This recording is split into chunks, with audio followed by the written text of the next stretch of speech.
can, just kind of look back at the things you guys did well last week and the things that you guys need to work on.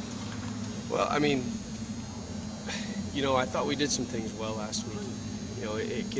Things get, again, when you get down early, I think kids start pressing, especially young kids, especially when they're in an environment that they're uncomfortable with or maybe not used to. They press a little bit. I think we pressed a little bit at times. I thought, we made some plays. We had more catches and yards than we've had the whole season in one game, which is positive. But we also left some plays out there.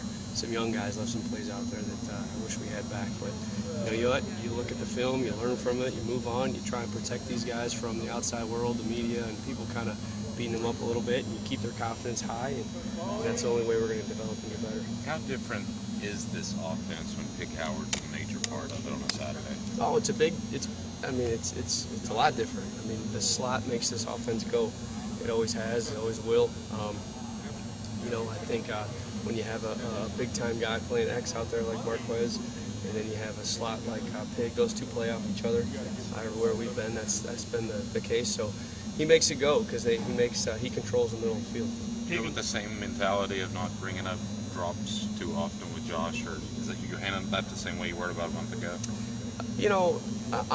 Sometimes I get on him. I remind him about it. I try and take the heat off him. Again, it's like a batter being in the slot. He's got great hands. He really does.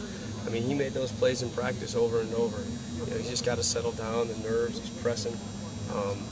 And so I just keep coaching him up, but I also remind him. And we go back and we look at why on the drops. Maybe hand placement, maybe eyes, maybe depth of route, maybe breaking point. So we try and correct that first because I know he has good hands. You mentioned Pig being the slot, making this offense go, and then having the big X out there. How much encouraging was it for those two to have 18 catches at Missouri with a new quarterback? Oh, it was great. I see so much improvement in both those two kids. That's what's neat.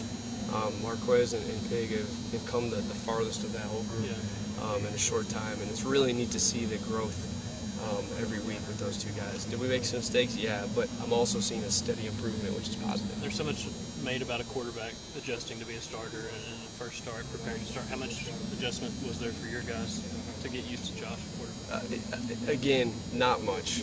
We're so worried. We're so young and so worried about getting our stuff right out there. We got our own grass to mow out there right now before we start worrying about what Josh needs to do. So we just tried to make plays for him when we could and get him out of trouble if he had to scramble and things like that. But we're so worried about being where we're supposed to be to paint a picture for him that we really don't pay too much attention. I thought he did a great job. Monday, Coach said that you thought Josh had the best hands on the whole team. I guess, one, do you agree with that? And two, do you think he's just kind of taking some of the pressure off of him a little bit for Saturday? Josh has incredible hands. He really does. He has great ball skills. He has the best ball skills in my group. He does. They haven't showed up sometimes on Saturday, which I feel for him. I think he's pressing. But you come out here and practice, and he catches everything. So we just got to slow him down. A lot of that has to do with route technique, taking his eyes off the ball, just trying to do too much. The game's going really fast for him right now, and we got to slow it down. You may have been asked about Jonathan.